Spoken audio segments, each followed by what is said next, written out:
Bonjour, je suis Davy, formateur sur Courseverie et dans cette vidéo, on va donc répondre à la question pourquoi est-ce que Facebook convertit mieux que Google Ads?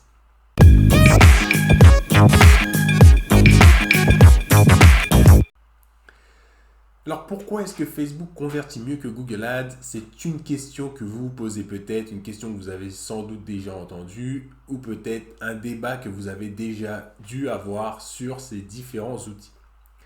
Alors avant de rentrer vraiment dans le vif du sujet, il va donc être très important de rappeler deux choses. La première, c'est que quand vous allez sur Facebook, vous cherchez une audience pour vos produits ou pour vos services. Vous cherchez des personnes qui ne vous connaissent pas pour leur montrer votre produit, votre publicité et voir si elles vont interagir avec votre publicité, si elles vont venir acheter vos produits, si elles vont venir par exemple faire une demande de service, si elles vont venir télécharger par exemple votre e-book ou peu importe. Donc vous allez aller chercher des gens qui ne vous connaissent pas. Donc ça va être la caractéristique numéro 1 de Facebook, c'est vous qui allez chercher des personnes. La caractéristique numéro 2 qu'on va retrouver, mais cette fois dans Google, c'est que Google, ce sont des gens qui vont venir vous chercher. Donc, dans Google, on se rend dans le moteur de recherche notamment quand on a une question, quand on a un besoin, quand on sait ce qu'on veut, on va le taper et on va donc commencer à regarder les résultats, puis se rendre sur des sites, comparer, etc. jusqu'à l'achat. Donc, vous avez un produit qui est dédié pour justement venir afficher ses produits, venir chercher des clients, et l'autre produit qui est dédié pour venir attirer des personnes qui cherchent déjà ce que vous voulez. Donc déjà, les deux outils sont surpuissants. Mais ça, je pense que je ne vous apprends rien. Mais c'est déjà très important finalement de garder ça à l'esprit. Maintenant, quand on souhaite comparer Google avec Facebook, notamment donc Google Ads, ce qui va être important de faire, ça va être également de comparer les bons produits de Google avec le produit Facebook qui va donc être le display. Donc chez Google, généralement, on a tendance à comparer les campagnes publicitaires du moteur de recherche avec les campagnes display Facebook.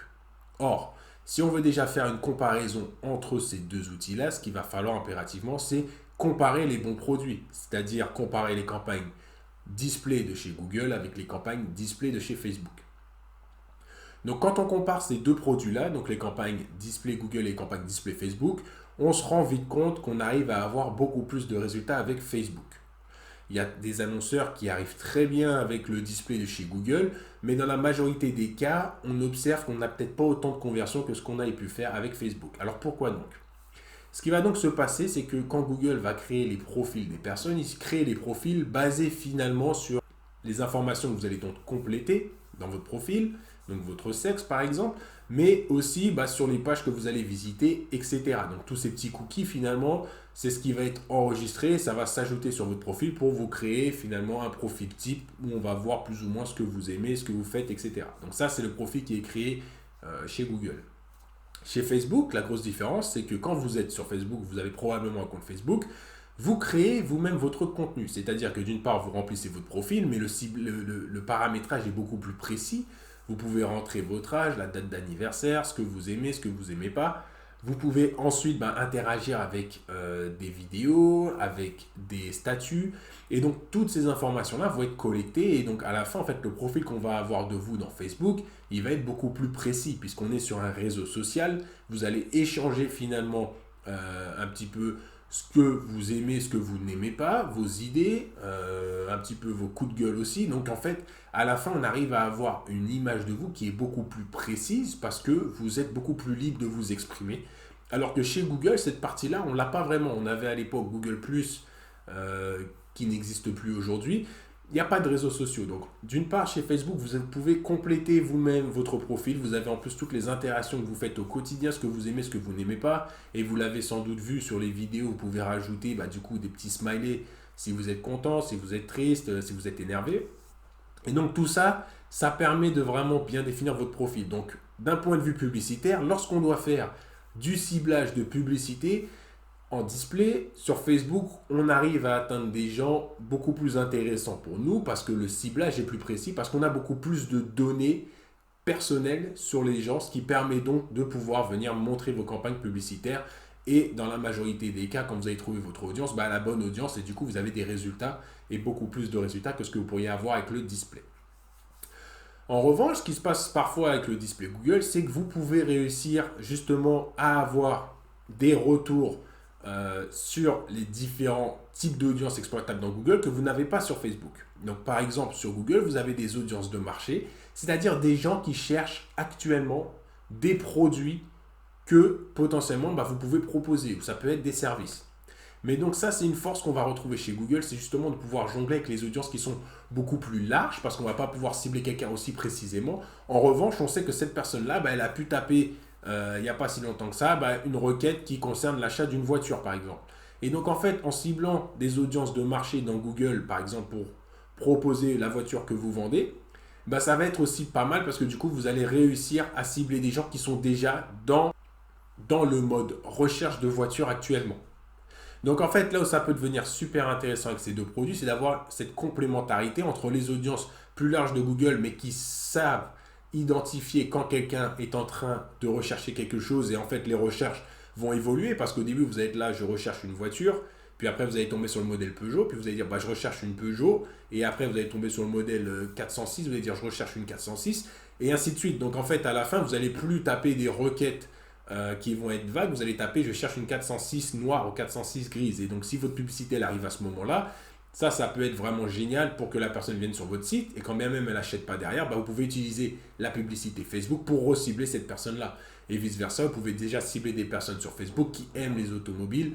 Et finalement, en fait, en travaillant avec ces deux types d'audience, vous allez réussir à avoir une complémentarité qui peut donc être géniale pour votre site d'un point de vue global.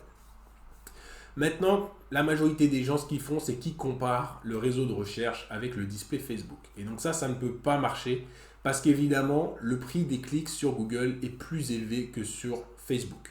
Quand vous êtes sur Google et vous faites des campagnes sur le réseau de recherche, quand quelqu'un va taper une requête, par exemple, je veux acheter une voiture Peugeot, tous les annonceurs qui sont là sont des annonceurs qui veulent montrer leur annonce en premier aux gens qui cherchent le produit ou le service qu'ils proposent. Donc en fait, comme on est dans un système d'enchères, ça monte très très vite, et dans certains secteurs, ça peut monter très très haut. Donc le coût par clic peut être beaucoup plus cher sur Google qu'il va être sur Facebook. Et en fonction de la valeur de votre produit, ça peut être plus ou moins intéressant d'être sur Google, parce qu'à la fin, si le coût par clic coûte plus cher que votre produit, vous avez beaucoup plus intérêt à aller sur Facebook. Donc c'est important en fait à chaque fois de garder ces idées-là à l'esprit et d'avoir bien ces deux modes de fonctionnement qui sont vraiment différents, de façon justement à comprendre pourquoi est-ce que Facebook dans certains cas peut être beaucoup plus profitable, beaucoup plus rentable que Google, mais surtout de savoir qu'il n'y en a pas vraiment un qui va être mieux que l'autre. Ce qu'il faut impérativement, c'est travailler avec les deux, quand bien évidemment c'est possible en fonction de votre secteur et de ce que vous proposez, puisqu'en fait les deux vont vous permettre d'être présents sur les deux canaux. Sur Google, il y a forcément des gens qui voudraient acquérir vos produits, vos services. Sur Facebook aussi. Alors pourquoi choisir l'un ou pourquoi choisir l'autre? Pourquoi ne pas plutôt travailler avec les deux ensemble pour ramener du trafic qualifié de Google et du trafic qualifié de Facebook? Bien évidemment, je comprends les contraintes que certains pourraient avoir, notamment les contraintes budgétaires. Encore une fois, moi ce qui m'intéresserait, c'est de savoir comment vous procédez-vous. Avez-vous utilisé Facebook? Avez-vous utilisé Google? Avec lequel avez-vous le meilleur résultat? Lequel privilégiez-vous?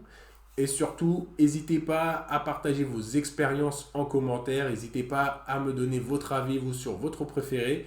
Et je vous dis donc à très vite dans une prochaine vidéo.